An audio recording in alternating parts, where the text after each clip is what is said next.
Découvrez le Géant, le tout nouveau pari de LeTurf et Genibet.fr. Trouvez un cheval placé dans toutes les courses de la Réunion du Géant et c'est gagné. Avec le Géant, tous placés pour gagner.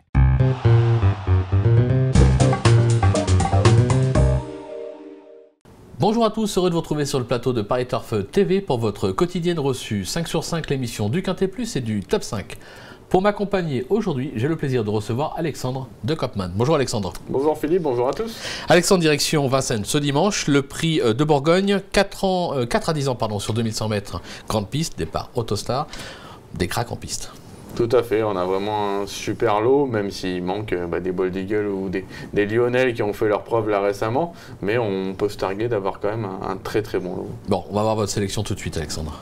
Le numéro 4, Texas Charm, le 3, Timoko, le 2, Pen Quick, l'As, Mosaic Face, le 7, Un Mec d'Éripré, le 9, Diego Détang, le 6, Univers de Pan, et on termine avec le numéro 10, Village Mystique. Allez, on rebondit tout de suite avec votre favori numéro 4, Texas Charm, qui a remporté cette épreuve en 2013, remarqué dans la première baie le Bretagne. Sa récente fin de course, on va la voir, c'est notre course référence dans le Bourbonnais. L'année dernière, on peut s'inquiéter, enfin on s'inquiète même, et on va voir une fin de course quand même assez tranchante. Hein. Bah, tout à fait, en plus ce jour-là il rendait la distance, on voit son partenaire doit le décaler, et puis après quand il va être à peu près droit, il va regagner un terrain considérable. On le sait, un Texas Charm c'est un crack, et s'il n'avait pas eu tous ses ennuis de santé, aujourd'hui ce serait peut-être le plus riche de la course. C'est clair. Donc là, il est déféré des postérieurs, ce qui lui est pas arrivé depuis le mois de février dernier, où il était 3e du Prix de Paris. Les 2100 mètres de la grande piste, pour moi, c'est son parcours de prédilection. Vous l'avez dit, il a gagné cette épreuve en 2013, mais aussi il avait gagné le prix René Ballière en moins de 10 sur ce parcours, 1,99. Voilà, pour moi, c'est vraiment sa course. Si après il veut être opérationnel pour le Prix d'Amérique, il faut gagner celle-là. Allez, on va lui faire confiance. Vous lui opposez un cheval qu'on aime bien. Le numéro 3, Timoko, on compte plus ses victoires au niveau des groupes 1. À 9 ans, il fait toujours partie de l'élite. Tout à fait. Et, disons que j'ai regardé un peu le palmarès du Prix de France. Et dans le Prix de France, où Timoko s'imposait les meetings derniers, il avait le 3 et Texas Charm avait le 4. Donc là, j'ai recomposé le même couplet gagnant. Timoko, c'était très bien dans le Bretagne, il était ferré, il est extra sur la fraîcheur. Là, il sera déferré les 4 pieds et sans résine. Donc c'est mode course et mode, à mon avis, on ne va pas se priver de faire une très bonne performance dans cette épreuve. C'est clair, justement, on va voir ce qu'en pense son entraîneur Richard Westering, puisque Arnaud Lecomte l'a joint au téléphone, on l'écoute. C'est son driver habituel. Moi, je pense que c'est mieux. Pour moi, c'est pas un vrai objectif, mais c'est quand même une course que je veux bien faire parce qu'il faut les poumons, quoi. Et même pour la gagne, moi, c'est quand même, c'est pas un vrai objectif, mais c'est quand même une course qui en vrai, je vais être avec moi. Voilà, c'est pas vraiment un objectif, mais quoique, hein, quand même, on le sent. Hein. Bon, après, cette épreuve, on le sait, c'est quand même le juge de paix, c'est l'épreuve la plus révélatrice pour la belle le dernier dimanche de janvier. Et le défaire, c'est pas pour faire de la figuration. C'est clair. Derrière, le tenant du titre du Prix d'Amérique, le 2, Up and Quick, il approche petit à petit de son meilleur niveau. On peut pas l'écarter, hein, c'est impossible. Non, tout à fait. On sait maintenant, Franck Leblanc, il connaît son cheval par cœur et il arrive toujours à l'amener au mieux pour le jour J. Donc là, par contre, ils vont commencer à renvoyer. Je sais que le cheval a été travaillé de façon intensive lundi dernier à Grosbois. Il a bien plu à Franck.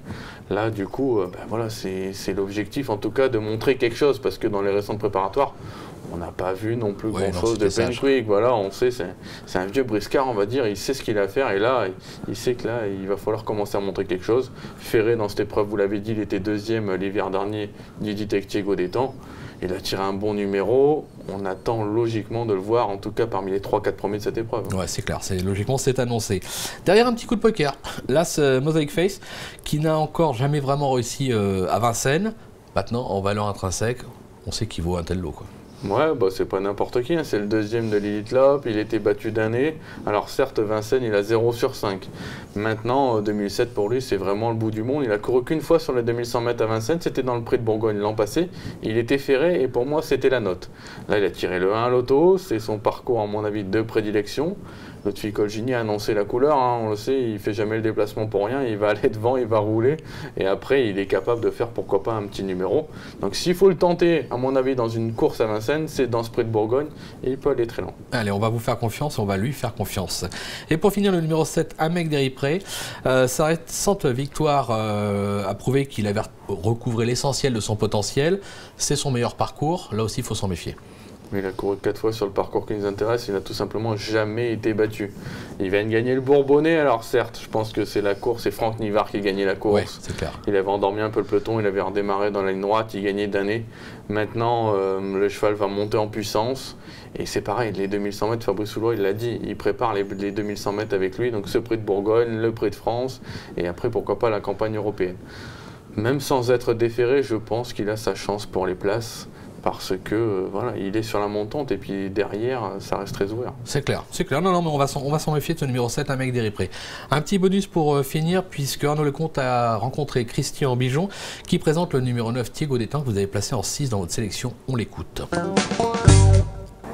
Oui, c'est vrai que c'était vraiment très plaisant. Le cheval s'est bien comporté, il a fait une très belle ligne droite sans avoir trop le passage, donc c'était vraiment très bien pour une rentrée. Comment est-il depuis? Il est bien, il est très bien, il est parfait, tout est bien. Bon là ça va être une deuxième course, ça va lui faire beaucoup de bien, 2100 Autostar. Bon, là on va voir un petit peu comment il va se comporter, mais tel il a fait l'autre jour, je pense qu'il est pas loin de son bon niveau. Donc on va voir, on va essayer d'avoir à espérer qu'on ait un bon numéro à l'extérieur, et puis sinon après il n'est pas écarté pour une place. Voilà, bon, le bon numéro, pas trop à l'extérieur, c'est raté, hein, il a le 9, hein, donc, ouais. Mais bon, il reste quand même compétitif pour une place. La rentrée, c'était vraiment extra dans le Bourbonnais, il finissait plein gaz derrière un rideau de chevaux. Il a fait l'arrivée des 3 dernières éditions de ce prix de Bourgogne, maintenant il a le 9, c'est la fameuse deuxième course après une bonne rentrée. Voilà, sinon je pense que je l'aurais mis peut-être un rang plus haut, je l'aurais peut-être mis devant Amec Deripré. Bon, on va s'en méfier. On va se quitter avec une petite pépite, Alexandre, dans la 7e, je crois. Ouais, le 702 Bourbon-Somoli, c'était l'énorme note la dernière fois. Je peux vous dire que s'il était parti au trot, il y aurait vu que le bout de la queue. Donc là, c'est l'objectif. Il a tiré un bon numéro dans l'autostart. S'il négocie bien l'indescente, après, à mon avis, il va pas taper loin. Et ben voilà, c'est fait, c'est dit, c'est annoncé. Merci à tous de nous avoir suivis. Bon jeu et à très vite sur le plateau de Paris Turf TV. Au revoir. Au revoir.